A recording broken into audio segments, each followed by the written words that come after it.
Good evening, everyone, and welcome to Social Chat. I'm Michelle Stinson-Ross, and you are joining me along with Alan Connect and Kevin Mullett, and our special guest, Jesse McDonald. I'm trying to deal with more than one screen, and I can't even think my own thoughts, Jess. It's driving me crazy. So for those of you that don't know Jesse, he is the Director of SEO at Geek Powered Studios here in Austin, Texas, and I'm going to give him a chance to say, hey, how are you, and explain why it is that user experience is so important to him. Hey, guys. So, as you heard, I am the Director of SEO at Geek Powered Studios in Austin, Texas. We're a digital marketing company, all-encompassing SEO, PPC, web design. And for me, user experience is super important because I actually come from a graphic design background. So I tend to find that I think of things probably a little bit faster for the user base as opposed to the SEO side of things. And I think that gives me and my team a bit of an interesting perspective on things because you have to understand your user in almost every single situation you put yourself in. Very cool. I'll give my cohorts a moment. Alan, thoughts on why user experience is just important to you? Well, user experience, and everybody knows me, I'm the history geek and the analytics geek, but user experience is something we've been living with not just in our lifetime, but has always been there. And I find, and I always like to quote Jakob Nielsen, many people today don't know who he is, but he was one of the original godfathers of usability in the web. And I find a lot of people like to break the rules. And one of the best quotes I ever got out of Jakob was, he didn't remember whoever said red means stop and green means go. But can you imagine if if there was a town that decided they're going to make it the other way around on their traffic lights? And that's why usability and your user experience is important to me. Companies like to change the rules, break through rules to differentiate themselves. And sometimes they're successful, but more often than not, it's a point of failure. And that's why it's important to understand that, and why I'm grateful that we're going to be having this discussion tonight. Cool. Kevin? Yeah, so for me, also, like Jesse, coming from a graphic design background and so forth, it's a way for you to differentiate yourself outside of price points, outside of other areas that are harder to compete on. So you can either choose to differentiate yourself by having an excellent customer experience, and that is not only in your real-world example, your face-to-face example, your offline example, but it is also online, because the bottom line is people can do business anywhere they want. So the trick is that understanding that also extends to your design as well. So, and your nomenclature. So, for example, why do people say about us or contact us? Because usability studies show people hunting and pecking when, all over the site if you try to get cute about your nomenclature when you do that. That's a bad user experience when you make them jump through hoops to do business with you. So, differentiate yourself. And you can be unique, but you have to be unique, as Alan was saying, within the confines that doesn't stress out the user and make them think that it's not worth proceeding forward. Yeah, on Kevin's point, before we get into Q1, one of the early days of the web where everybody was coming up with their own icons, whether you had a search function, some used binoculars, some used a magnifying glass, some used a pair of eyes, and people came up with all sorts of things that users are coming going, how do I know what to click on? A picture of a house. Is that home button? What does it mean? And that's where things have to somewhat be standard. But yes, you can be creative within that, norm. There's a range that you should be fitting in. So are we about ready to start? I see Dave B. Good's on Twitter. I don't know if Andrea is going to forward him off to join us here. But I'm going to throw Q1 out, if that's okay with everybody right now. Yeah. Go for it. All right, so I'm gonna put it out onto Twitter, and I will let Dave know where we are here in a second. But for those watching either live or this recording, Q1 is, why is it important that the experience you create for customers in your physical location be consistent with your desktop, website, your mobile website, your social channels, apps, etc. Why is that such a critical foundation for a good user experience? Jesse. I think the best way to kind of approach that is to consider it as creating a consistency for your user, for your audience, and for your customer base. If you have a product that is something that is worth using, that is good, and people like it, and you promote it well, and you have a personality behind it, you're creating something pleasurable for your user. So in turn, though it's not digital, you're creating a physical, real-life user experience. And you want to mimic that across all platforms possible. So you want people talking about you through review sites like Yelp and Google+. You want people coming to your website and interacting with your materials and your content and your blogs and giving them something worth coming back for every time. And then they'll talk about you. And it creates an almost unmeasurable worth that really is worth dedicating time to. And Jesse, what would you say? I mean, often in our field we hear, it's too expensive to do that. It's too expensive to take the extra time. But really, I mean, can you help people to understand, quantifying that in extra top-of-mind awareness, extra voice, extra share of voice, extra, you know where I'm going with that. Just run with it. Or more importantly, what you could be losing if you don't get it right. And that's the reverse of it, yeah. So on the positive side of the coin, just to use an example without getting too specific, we have a client that sells a kind of form of attic insulation in the San Antonio area, which can help cool your attic in the summer and keep it warm in the winter so that you're saving money on your energy bill.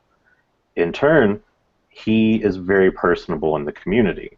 He creates ads and even on television, not just in paid through like Google and Facebook, but he creates a personality that is recognizable and fun for people to attach to on top of his product. He's even brought his family into it, which is a really smart idea in my opinion.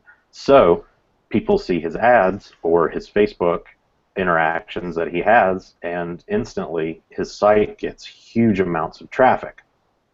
So you can break that down and say that though you're posting something on social and just kind of interacting with your community, if you do it enough and you give them something to latch onto, something that they enjoy, something that can help them, then your voice will be heard a little bit louder. Whereas if you're a little more quiet on social networks, potentially whichever ones you choose to use, or if you do have a product that's just not good, people are going to talk about it either in a negative way or just not listen to you at all.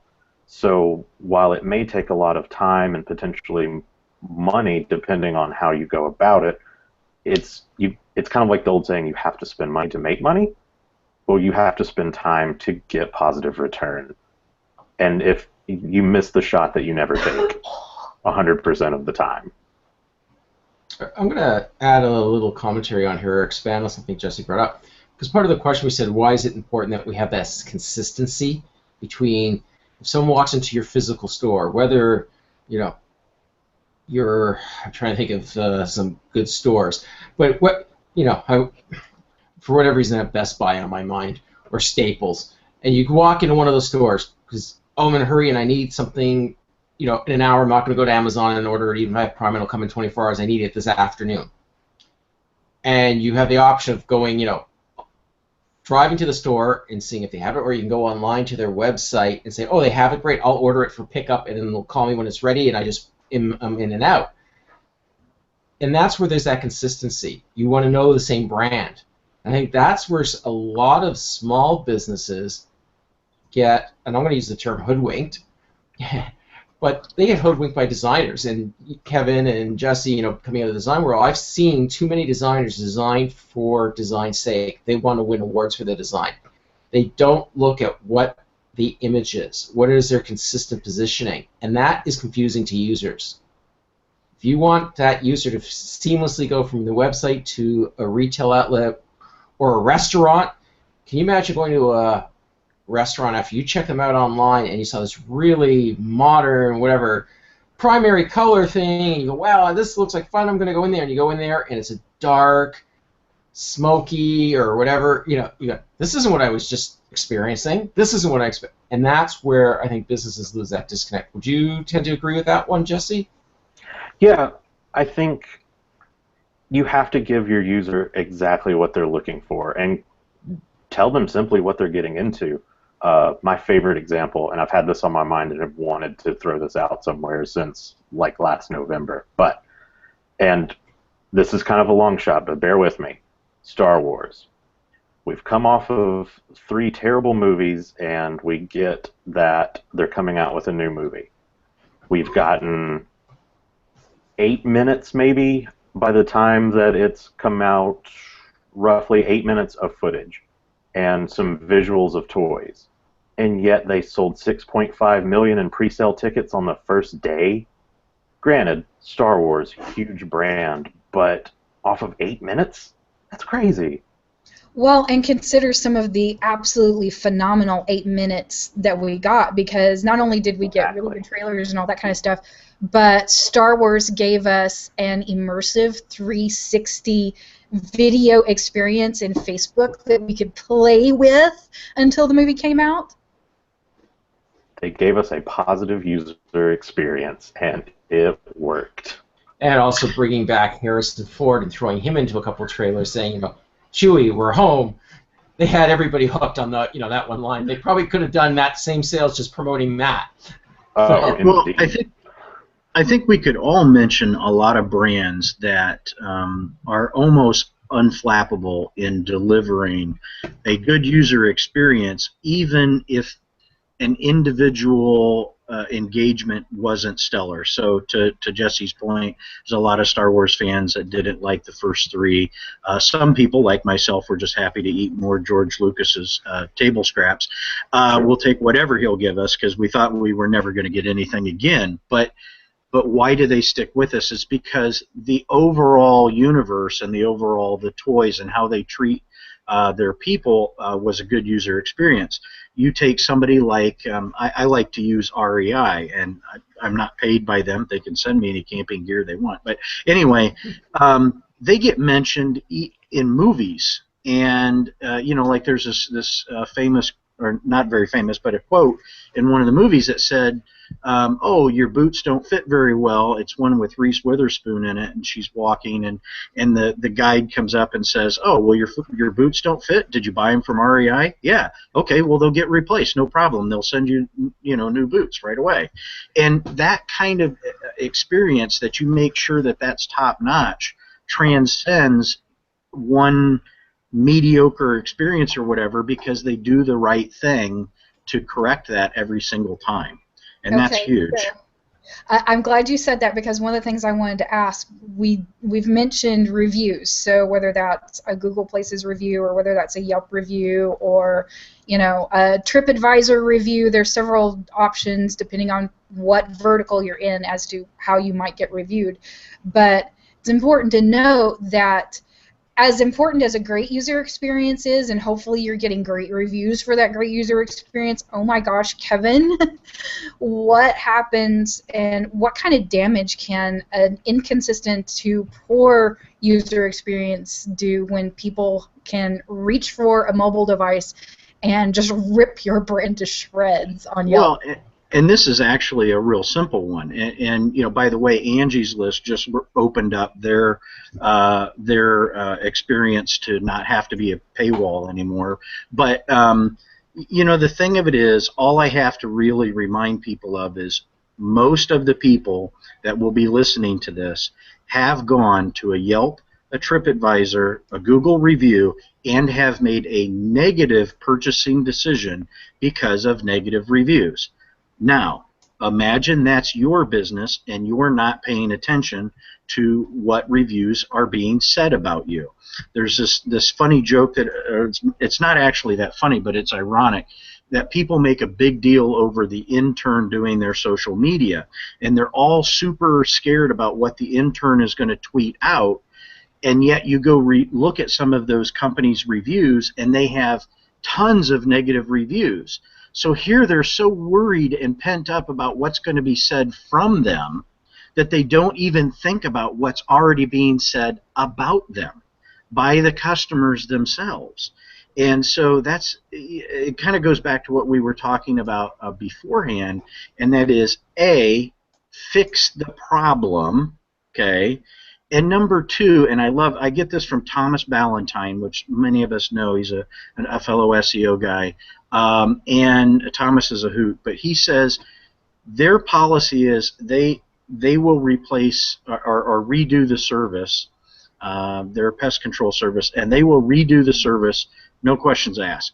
Because if there's a negative review involved, and you are nice to people and you give them all of their money back, or you make it right, there's a disconnect. They don't feel good about leaving that sit there because it wasn't an equal exchange. And so they will go fix it because it's not an equal exchange. They're fine being nasty when you hold their money and when you don't make it right. But once you make it right, there's not an equal exchange, and most people just can't abide that. Right, and I know Thomas well as well, and it's also brought up the point that they may even leave the negative review on there, but then they will add the comment that's saying, "This is my bad experience with them."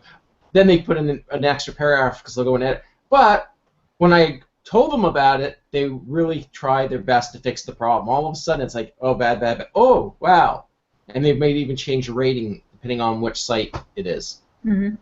See, from my perspective, I find it super valuable as a consumer when I see that somebody has gotten like roasted on, let's say, Yelp, but then they come back with a response like, oh, sorry, you had this experience, let's fix it, or this is what happened from our perspective, but we still apologize. That can make or break it for me. Even if it's a horrible review, I've gone and bought things just because I was like, oh, that business owner, they're fine.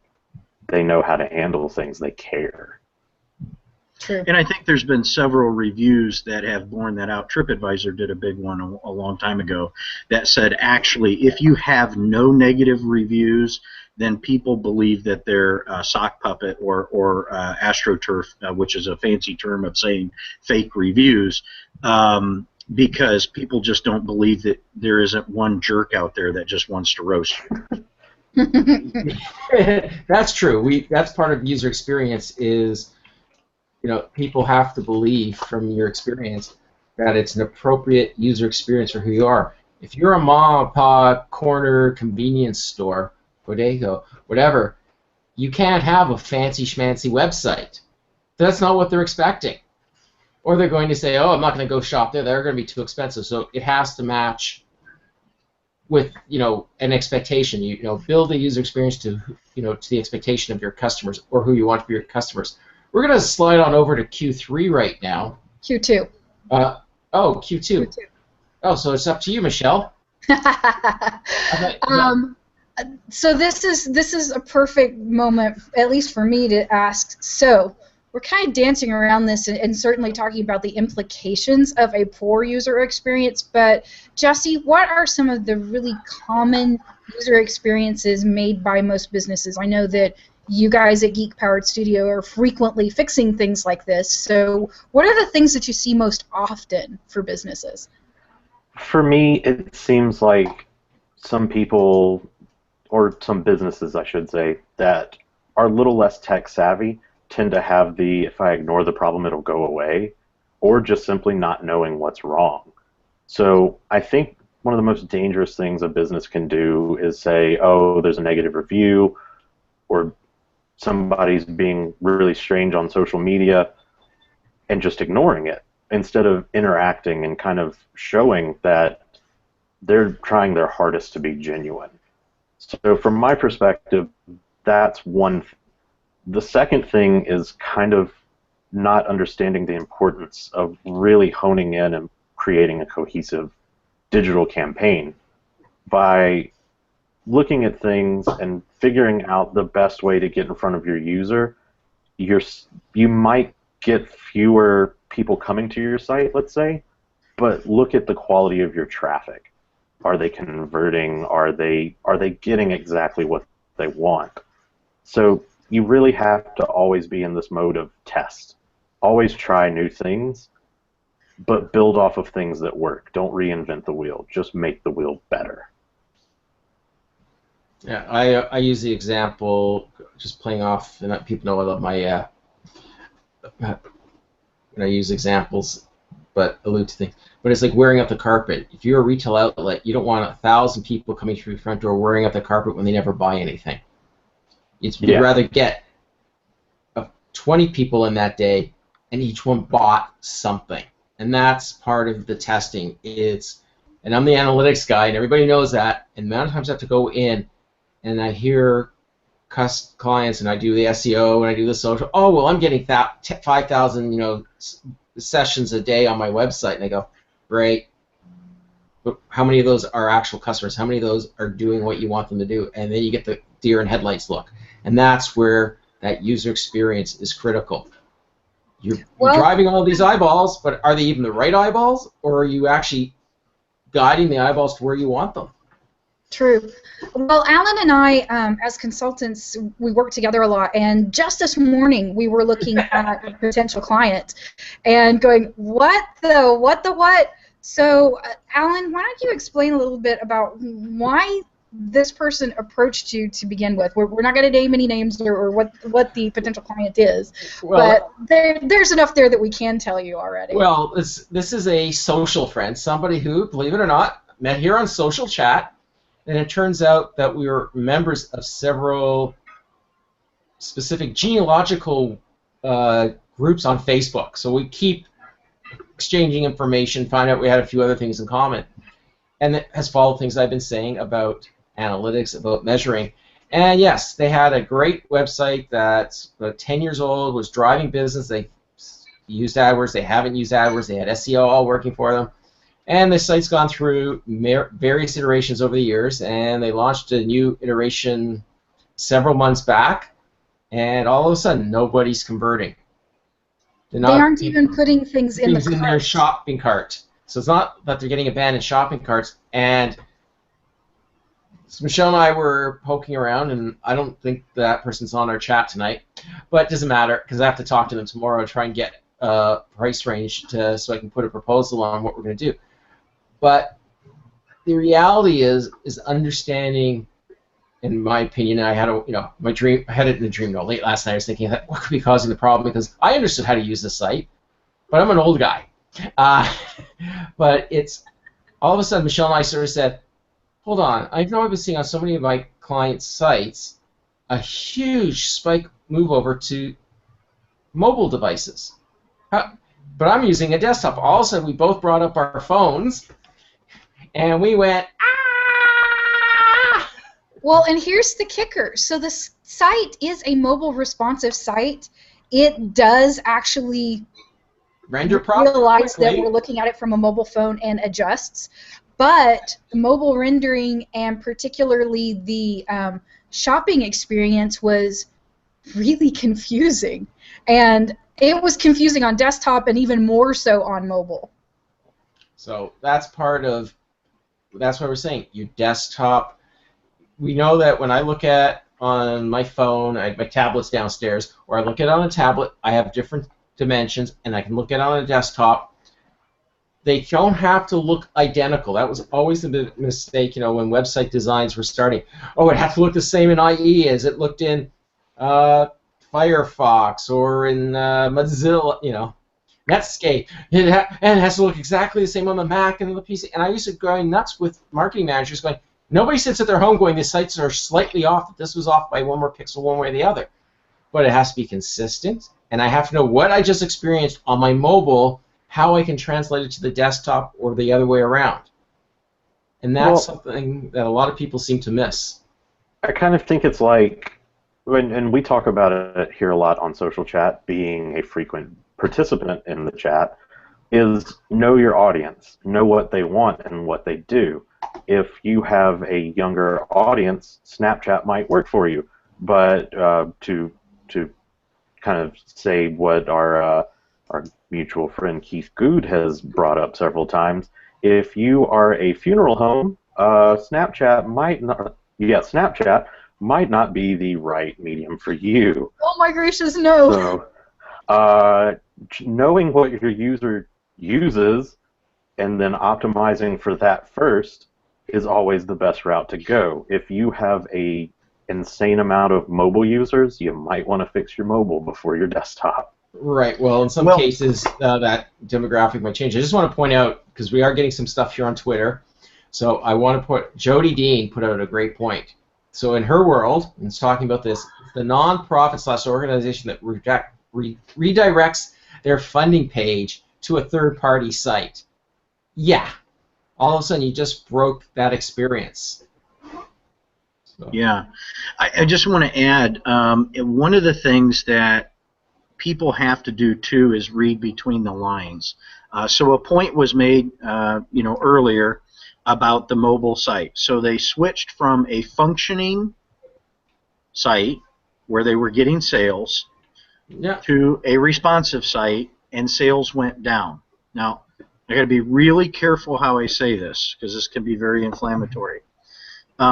When Google came out and said they recommend responsive web design, what they didn't say was we prefer responsive web design. But that is how a lot of people started quoting it. What they said is we recommend it. Why? Because it's harder to screw up. Okay? That's the bottom line of why they suggested that, is because it's harder to screw up, and it's one page, one piece of content. I won't get into the particulars. But you have to understand that just because Google is coming out and making a recommendation like that, or just because the web development team that is sitting across from you is making that recommendation, you may want to get a second opinion on that and have somebody look at it and say, this is the percentage of your traffic that's actually doing that, that's coming in mobile, and oh, by the way, in your particular case, you might actually need a completely separate, a completely customized experience, because that's what's going to convert better. Now, I'm certainly not opposed to responsive. Most of what we do is responsive. I'm simply saying you want to be very careful about just trusting these blanket statements and so forth like that, because just moving to a responsive web design, as you guys articulated, if not done properly, can make things worse. And one other quick point on this is that there was a brilliant presentation at Social Pro in Seattle that I just spoke at 3 weeks ago or whatever. I wish I could remember the guy's name. It was a really Kiko. Anyway, he did the backtracking and found out that for a great many websites, traffic that starts on mobile is still being completed on desktop.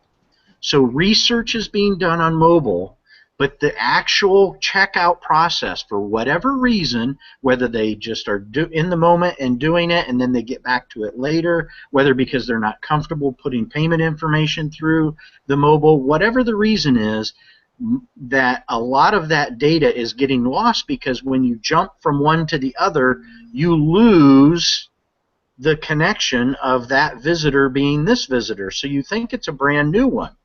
And so anyway, that's just something to take into consideration. I was just dealing on a project like that. That project wrapped up before they implemented. I was trying to get them to budget accordingly to be able to track users across devices, because they're getting over 80% of their traffic on mobile devices.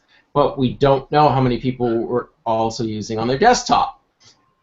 Because if you use Google Analytics on a mobile device, you can't set a cookie, so everybody looks like a new visitor every day. So there's a lot of issues of setting up user IDs. So it's a complicated thing. It can be done, but as you point out, and from a lot of studies I've read, one of the things that people do is they do browse on their phones or on their tablets, but when it comes time to putting in that credit card information, unless you have an account that you're logged into that's on file, they don't like putting numbers in on their mobile devices, whatever reason. Well, and you get into social discovery issues. So consistently, with like the last half dozen clients that I've worked with, we'll set up Facebook ads where we're driving people to a blog post, an informational piece, just to educate them, just to gather up an audience. Now, you and I both know that we're also collecting that audience to retarget them later to get them to come shop. But from a user experience, they're usually if they're on Facebook, they saw that promoted post from whatever client it was. They saw it on their mobile, and they may have even clicked through on their mobile and consumed that content at that moment. Yay, we win, right? We've put the cookie on them. We know we're going to get them later if we don't get them right now, right? But again, I'm finding for the conversion, so yay, they got to know us, they got to like us, they are now familiar with our name, what we do, that kind of stuff. But when it came time to shop, they did it on desktop, on a different IP maybe than they came to us the first time. That's one of the things that I'm finding fascinating right now, is they might discover us on Facebook while they're sitting at Starbucks on their mobile phone, but then they do the transaction with us from their home IP on their desktop. And tracking that has been wow. But at the same time, we affect that conversion by how consistent we are from the Facebook experience to the mobile experience to the desktop experience. If they can't expect the same thing from us no matter where they find us, they're not going to convert. They're not going to buy at the end of the day. All right, well, I think we're up to Q3, would you say, Michelle? Yes. All right, so we're going to put out Q3 for everybody here. But here's the question. What usability, use X problems are easy do-it-yourself fixes? And when should you call in a pro, Jesse? I guess you can kind of look at it and identify what you're trying to offer. Kind of similar to what we were just talking about, but let's say you're a garage door company. Your mobile user might actually fill out some sort of request for a quote on mobile, but they're probably not going to buy a new garage door through their mobile device. So understanding that and prioritizing what you deliver based off of what your user is looking for, I think is incredibly important and can kind of be done without consulting someone too much. Once you start getting into deeper level things like even people aren't converting on the site at all, and you can't understand why, because usually the average website owner that isn't in our industry tends to not understand how to read data and clean up their data appropriately. That's when you might want to call someone, consult with them, and go, hey, any idea what's happening and how do we fix it? And I think it's fair to say that there's an amalgam sometimes. Wouldn't you agree, Jesse, is that maybe the professional just needs to come in and say, look, we think that, for what you're selling, part numbers would be really important on the page and on the title tag and in your maybe in the H1 and somewhere actually on the page, because we think that people are actually scanning in a barcode to try and find this, or actually typing in this number to try and find a replacement part. So do they directly get to that? I mean, how many of us have gone to a site like, and I'm sorry to name, I won't name names, major computer manufacturers for drivers, or printers for drivers, or for replacement parts, or a refrigerator company for a replacement part or something like that, and you're like, why can you not show me the manual right here, or the driver that I want right here? And so that's user experience. That is post-sale user experience. And if you don't think that people are taking that into account when they need to replace the next thing, you are joking yourself. Yeah, you have to know what they're looking for. If, like you were saying, if you drive a specific model of vehicle and you need to know exactly what type of windshield wiper you have to replace it, because Walmart's not going to tell you that your Scion XB takes a funky, strange window or windshield wiper, it's best to put that on the internet, and it's near impossible to find. Fun fact. Yeah, and then that's where Scion really delivers a bad user experience. Just put on there, if you have this make and model, guess what? This is the number of windshield wiper you need. Go get it. And here's the reverse of that is, I'll use an excellent example for this. Sometimes I will forget which size filter that one of my camera lenses takes. It's out in the bag, and I haven't used it for a while. It's a lesser used one. Well, I will type in, Canon 60 millimeter f2.8, and B&H photo comes up as the top result for that one.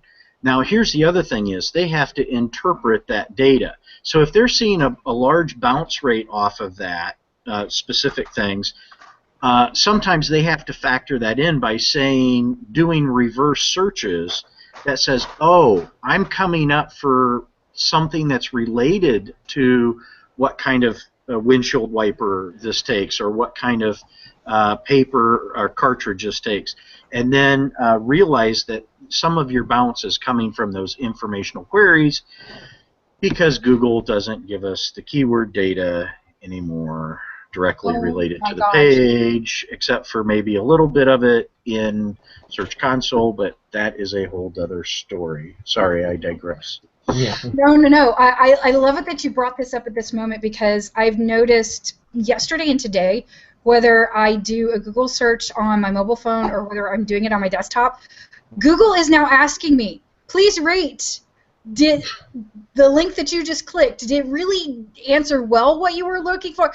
Google is actually asking users right now to rate the user experience of the results for their queries. That's dangerous when SEOs get it. Yeah, because we'll all be saying yes when it's our clients. Was it mine? Yes. No, we wouldn't do that. That's unethical. But, hey, businesses beware. Google is actually evaluating your content and whether or not your content is really serving the user experience, and they're actually asking users, hey, did this answer the question? Is this what you were really looking for? This seems like a good opportunity. This is the first time I've ever seen Google do this. Have they done this before? They've used to measure timing. Yeah, and this seems like a really good time to mention why that is so important too, because, for example, I just had to answer this question today, so I think it's germane to this, is John Mueller and Gary Iles from Google, they're both part of the web spam team, well, actually part of the, Search Console and the web spam team. Anyway, Webmaster Trends and the other, yeah. So Google has mentioned that any content that is underneath a user action is discounted. Now, does that mean not indexed? No, that's not what that meant. What they mean is that it's a bad user experience for you to look up a specification and then have to hunt and peck on the page that they send you to, and you don't realize that it's under a tab marked something else to find that information. So what they're going to do is anything that requires that user to click on it, like reviews maybe, that they're not going to want to show that as predominantly. Now, they may choose to override it if that's still the best site for it, but you have to take that into consideration is that a good user experience? Because Google's asking, is that a good user experience? So be careful about trapping things under a user action. They see it, they index it, they know it's there, but they may discount it because it's not directly visible when the client, when the person searcher does a click. And I'm starting to see that behavior in search results it's my personal pet peeve, on those infinite scrolls where people have these pages that go on forever and ever and load new content, but it's one page to the user, but Google's saying, hey, this is way too far down. And then people going, but I have the words on the page. Well, so I think that's kind of like what we were talking about. When is it DIY and when should you call a pro? When you get to the point where you're going, well, the users are looking at it, but why isn't Google seeing it? That means that you need to look at your webmaster tools and probably don't know how. Because as soon as you do a fetch and render, you'll see exactly what Google's seeing, and it's probably not what you think they're seeing. Oh, that's a very powerful feature. That's a great tool. Surprised the tool didn't come out of Kevin's mouth, but yes. Go to your Google console, formerly Webmaster Tools and still /Webmaster Tools, and do a page render. If you have a page that's not converting the way you expect it to, or is not getting a lot of organic search traffic to, go and render it to see what Google's seeing. It'll blow your mind. And I mentioned that Search Console does provide a little bit of keyword data, but let me give you a real a tip here that I just think that some people don't think of. If you do an incognito query for various terms, okay, if your site is not showing up for those terms, like on the first page or the second page for sure, then you're probably not getting traffic for that term. So even though Google is not providing that keyword data to let you know what's coming in anymore, you can kind of reverse engineer it by saying, well, I don't show up in the search results for this query, so I'm certainly not getting any traffic to this page. You can also see which pages do show up for a given query and then extrapolate that keyword is part of what's sending traffic, organic traffic, to your page. Okay, audience, if your brain just melted down while they were discussing how to do this, you need to hire a professional, okay? That's a good example. That's the determining factor. If you couldn't follow that, then you need to reach out to a professional. Well, the answer is, if you've never heard of Google Consoles /Webmaster Tools, don't start figuring it out. Yeah. Especially that disavow link where you think, oh, I read disavow files. Whoa! Yeah. Time out. Time Those out. are surprisingly my favorite thing to do. I love doing disavows so much. You do, and you're qualified to. Danger, Will Robinson. Customers, webmasters don't do that.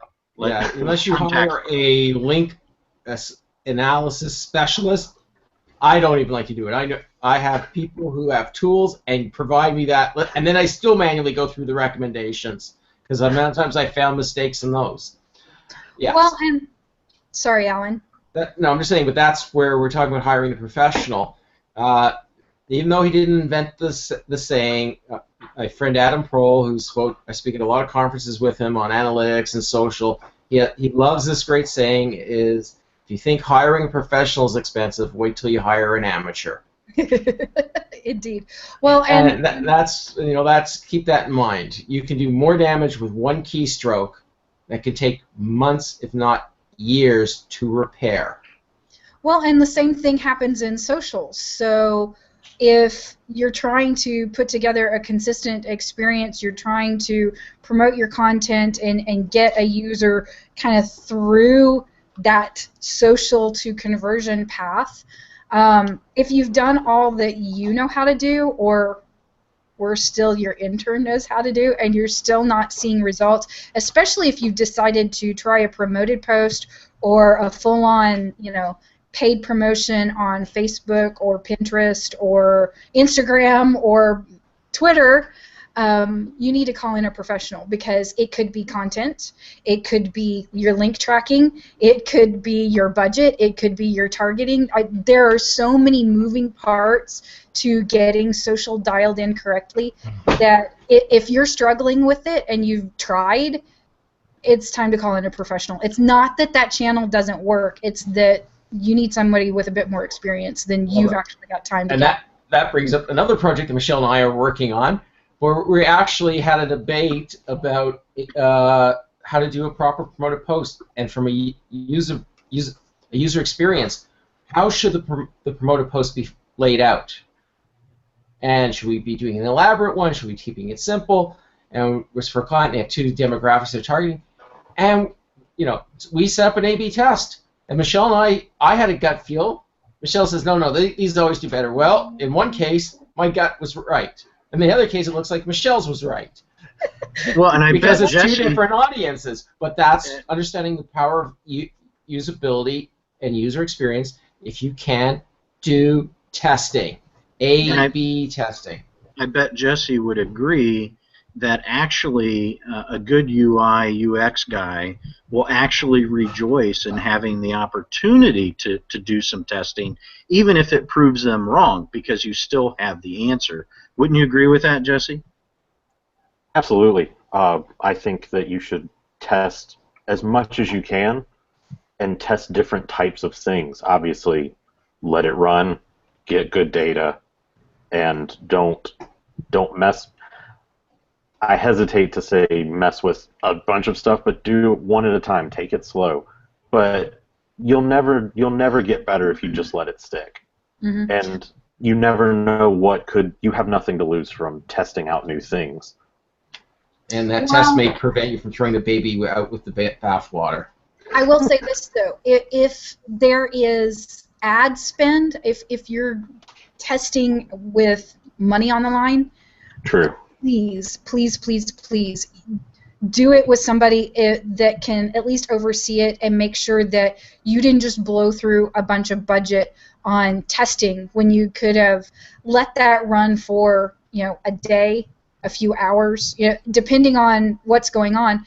A professional will know how much budget is worth spending for a test, how long to run that test, how to get to the answer quickly without blowing through a lot of your valuable money.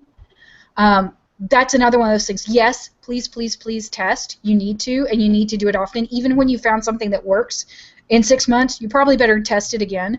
But if you'll do that while holding hands with a professional that actually knows how to use these channels properly, they will enable you to do a very valuable test without blowing through a lot of ad money.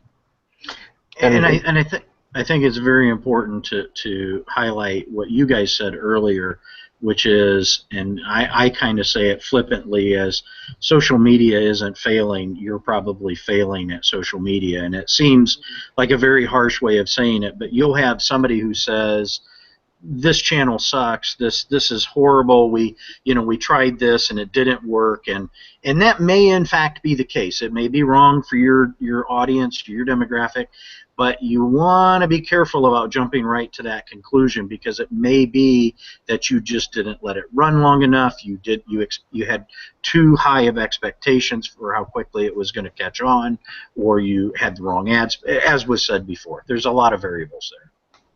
Right on.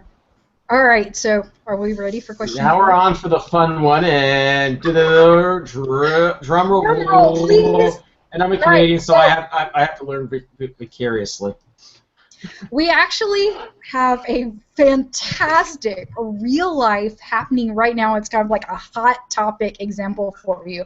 PokémonGo. What user experience tips can businesses take away from this phenomenon, even though it's only been out for a handful of days and it's not even available everywhere, as Alan can attest, the Canadians don't have it yet. Not legally, but there are workarounds, and I have a link to download it via an APK. Breaking the law. Already, am I right? It's been used enough that there are some things that we can take away from this as far as a user experience goes. Can I say that, Jess? Well, I think the thing, if you want to break it down into a broad perspective, and we were kind of talking about it a little bit earlier. So I'm 27 right now, going on 28. So I was in the age range when Pokemon first came out. So this is really catering to my generation because it's offering something new and something that's interacting with our personal lives and making us interact with it on a mutual level and bringing something new and exciting to it. So really, if you, let's say you're a local business and you realize that you are a Pokestop, this sounds really strange to say out loud as an adult. You realize in the app that you are a Pokestop. If you aren't listing that everywhere, then you're missing an opportunity. If you aren't putting on Facebook or Google, see? Oh, read the message. And Pokemon Go is really missing an opportunity with their servers being down for 4 days. So bad. Yeah.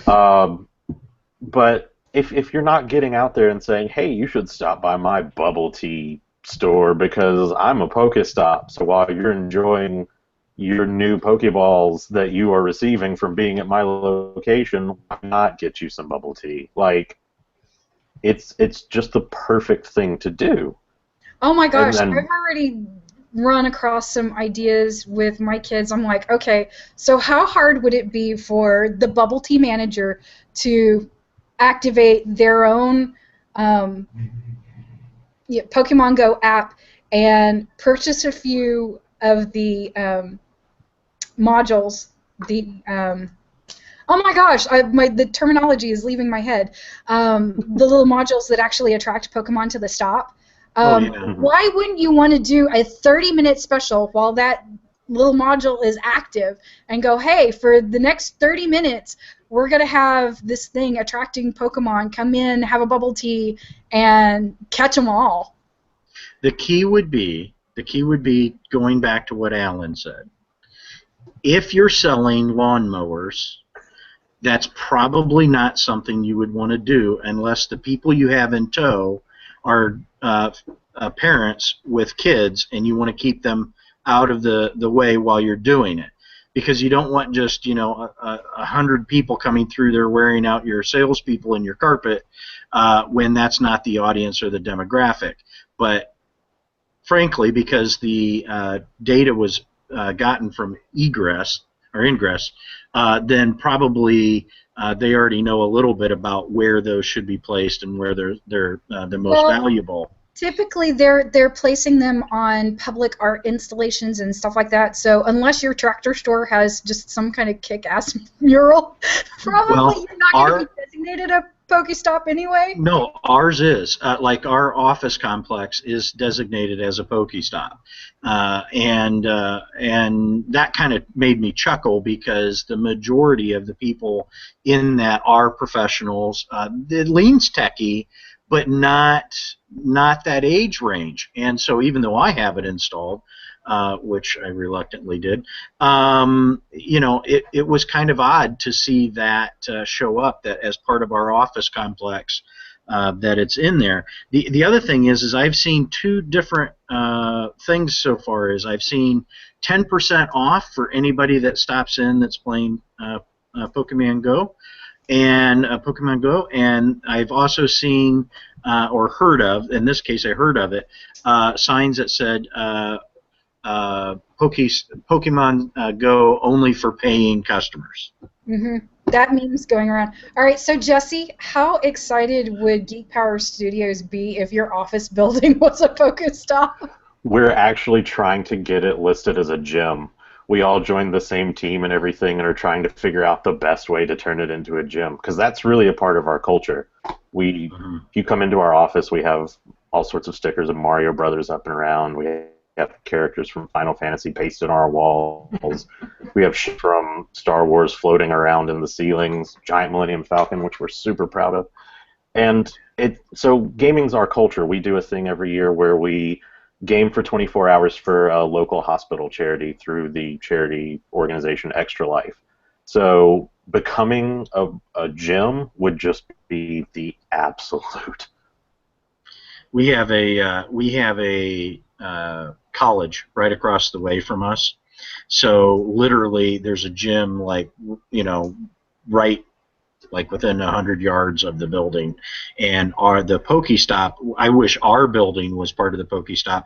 Just our complex has a Pokestop in one of the main meeting rooms, and because that was part of Ingress, it's obviously they're looking for concentration of visitors as well, and that's one of the reasons that got selected, because there's a lot of visitors. So if your business gets a lot of visitors, it's much more likely that it's it's going to be designated as a stop. I'm going to read something off. Yeah. Sorry, Kev. I'm just going to read something off the Twitter feed from Jody Dean. She had some good points earlier on. This is her quote. I encourage indie schools and micro schools to use PokémonGo in the recruitment. Build community. Interesting one. Then we have Andrew Rosh, who says, create opportunities for your customers to come together and share their enjoyment. So, Right. Well, and that comes around to why I wanted to ask about this in the context of user experience, because I'm with Kevin. I have seen some pictures of signs where the businesses were getting cheesed off that obviously the young kids with not a lot of money are coming in and sitting in their place of business because it's a Pokestop and using it to play the game, but they're not actually conducting business. Now, guys, come on. Trainers, get with it. That is not cool. If you are going to actually enter into a place of business like a coffee shop or a restaurant or something like that, holy cow, buy something. Don't just sit there and take up the business owners' chairs that paying customers would sit in because you're playing Pokemon. That's not cool. But at the same time, I mean, am I really going to walk in as, because I'm playing too, as an adult in her 40s playing Pokemon Go with her teenage kids? Am I really going to walk into your business that has the paper sign up on the front door saying Pokemon is for paying customers only? Or am I going to walk down to the next Pokestop that's a lot more friendly to people playing this game? I'm going to keep walking. Well, isn't you it get your steps, Callie. isn't it ironic that this is sort of like the Foursquare phenomenon started off? And I will equate that with the quick story that I've told at quite a few conferences, and that is rallies, checkers rallies. I went to there, and they had a Foursquare offer that said free banana shakes or free shakes for anybody that becomes a mayor. And so, being a large individual who likes shakes, I actually checked in, and then the next day, believe it or not, I went back because I knew that one of our office, the other people in our office, a coworker, was the mayor but hadn't been there for a few days, so I knew I could steal the mayorship from him. So that app caused me, and that offer caused the fat man to go back to the checkers rallies because I wanted a banana shake. Okay? I get there, I show the guy my phone, I hold it up, and he says, "Oh, that's nice." And I said, "Yeah, I'm the mayor," and and he says, "Oh, okay, well, happy for you, And I'm like, "No, you guys have a free banana shake for people that are mayor," and he's like, "No, we don't do that," and I'm like, "Yeah, you do. It's right here on my phone." And he's like, "No, we don't do that." He refused to give the fat man his banana shake. Now, this is not advised for user experience. Particularly one that will use Yelp and tell everybody about it later. Yeah. Now, I did... okay, so the point being is I contacted them very friendly via the thing on the bag, the phone number on the bag. The person on the other line had no idea what it was. So I went to Twitter and said, "Hey, FYI, you guys don't know about this. This store number doesn't know. Keep making those fries magical, but hey, you don't understand this." I was very pleasant about it. No response for 2 years from Checkers Rallies, which I still am commenting to this day, although they did make it right, so I will tell you that.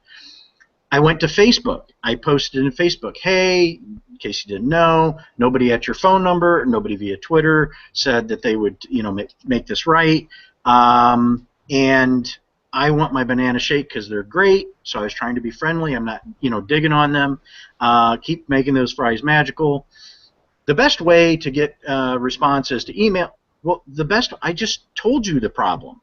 And see, this is the problem that we have here is that is not a good user experience. That is a horrible user experience. It's a horrible user experience, and I'm afraid that this Pokemon Go thing could trend that way with people not understanding that they're a stop, not understanding what the game is, not understanding how to treat it, and businesses really need to think about that from a user experience standpoint. Well, I think it's this skyrocketed out of nowhere, and I think that's going to be the big issue. Are the businesses who have no clue that they're a Pokestop? And they're like, what's going on? And if nobody explains it to them, and nobody tells them, how do they know? And then meanwhile, they're seeing all these people, whether it's a food court in a mall or something, and everyone's just sitting at the tables and nobody's buying food. And yes, Michelle, to your point, if it says, this is for paying customers only, you'll walk to the next. But if they start costing businesses money, they have to know what's going on and how to deal with it. So yes, maybe it's a question of, if you're a Pokemon 1 player, we'll give you a 10% discount. Come buy something and show us at least that way you can generate some revenue off these people. So there's opportunities, but if you're this is what's the word I'm looking for? It's coming under the radar to a lot of businesses where outside their door or inside their mall or wherever that they're a stop, and they don't know what's happening. Well, I think again that comes down to the user community to communicate. Every place I've been so far, they've already caught on. It wasn't hard to figure out what was going on, and a lot of the PokémonGo users are actually explaining to businesses if they're whatever, and the cashier goes, "What the heck are you doing?" "Oh, I played PokémonGo. Did you know you were a stop?" The community is really keen right now to communicate to businesses, "Hey, I stopped in because you're a Pokestop. This is cool." Right, Jess? Or am but I then just... again, you guys are down in the Austin area, and that's a whole different level of techie and people being savvy on stuff. That's the interesting part about it. There's a glitch in Austin. It's not working right. My whole office is so upset because, we're getting little hits here and there, but it is not like my friends in, D.C., where it's blowing up. It is not doing the same thing here. Bad user experience. I've caught, 40 Pokemon in, 3 days, which, granted is good, but I have friends who are doing way better. But, yeah, if you're seeing an influx in traffic, ask, what's going on? Do you know something? And then the community is insane. They're extremely positive, and it has so many implications that I don't think everyone's thought of yet. Just the general social interaction and getting the gamer kids to go outside is a huge feat in itself. But, it's getting them to go spend money. It's nuts. And here's the other thing, and Jess, I don't know if you've noticed this or if it's the same on iOS. When I click this button, which is the button that is supposed to take me out of the app, okay, I can click my home button, but that would still leave it running in the background. There is no exit button on this at all. No, there's not, but right now what I'm noticing is that it doesn't run in the background, which is weird. Because I have hit home button and gotten out, and it's not tracking steps. It's not doing some of the things you would expect it to do. It's not tracking steps, but it is still it is still in the drawer. But you can't. There is no exit. You can't. So that's the problem. Is if I wanted to exit this to recycle it so I can start it again to see, because it's not doing it. It doesn't use the normal swipe down to, notice if I did this, it should, the normal interaction is that it would refresh to try the servers again, but it's just sitting here not giving me any kind of user interaction. And then if I do the drawer button, I basically have to swipe to close it, and now I can go try and attempt to open it again, and it will start over again. Well, and I already learned that habit. That's how bad it is in Austin. I'm like, okay, that's not a problem. Yeah. I just but to the user experience level, that's not a good user experience. Agreed. Yes. Once again, I go back to Jeff Nielsen. Red means stop, green means go, and they've just changed that interface for us Android users that, hey, I can't bring up that multiple window and I can't easily close it. All right, everybody, it's 5 after the hour, so we've We want to thank, if anybody's listening, we normally cut off around now. This conversation may continue on. I don't know. I don't know what Jesse's got planned. He probably wants to go catch some Pokemons. I don't know. He's only got 40. I got none. So. They don't play Canada. Thank you guys for having me tonight. I will try and go catch some Pokemon now that I have a second. Right. Thanks for your insight.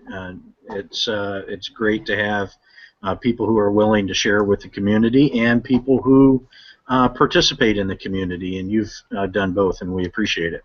Absolutely. As a long-time listener, first-time caller, really appreciate you guys having me. Thanks. All right. Thank you. All right. So for our audience watching, because I know we talked about quite a bit, but if you want more information, if, for instance, you want to get hold of me and Alan as professionals to look at your user experience on your website, on your mobile, on your social, you can go to socialchatnetwork.com and get a hold of us there. If you want to get a hold of Jesse McDonald and the guys at Geek Powered Studio, they are at geekpoweredstudio.com. And Mr. Kevin Mullet is with a Market Snare, and particularly, Kevin, you'll have to correct me if I get this wrong, but Market Snare particularly helps businesses with multiple locations to get their local SEO and all that kind of good stuff dialed in. That's correct. Close enough. All right. Alan, take us out. Take us out. So I want to wish everybody a good week. We are hunting for guests over the next few weeks, so if you have any suggestions, or if you'd like to be a guest because you have a topic that's, bursting your brain wide open, send us a note on our hashtag of social chat. We do monitor it every day, all day long, so you'd be surprised when you get a response. And make sure, to get in touch, and you know where to find Michelle and I. You just follow the hashtag. You'll get our Twitter handles if you're not already following us. And follow at SocialMichelleR, or follow me at AConnect. Follow Mr. Kevin Mullet at KMullet, right? Yep. There we go. And yes, 2 L's and 2 T's in Mullet. And I only got the one Allen, so there you go. All right. So on that note, everybody, here's a great week. Enjoy, beautiful weather. I don't think we had any Australians here, so it's summertime for us all. Enjoy your heat wave, or hope you're having a heat wave.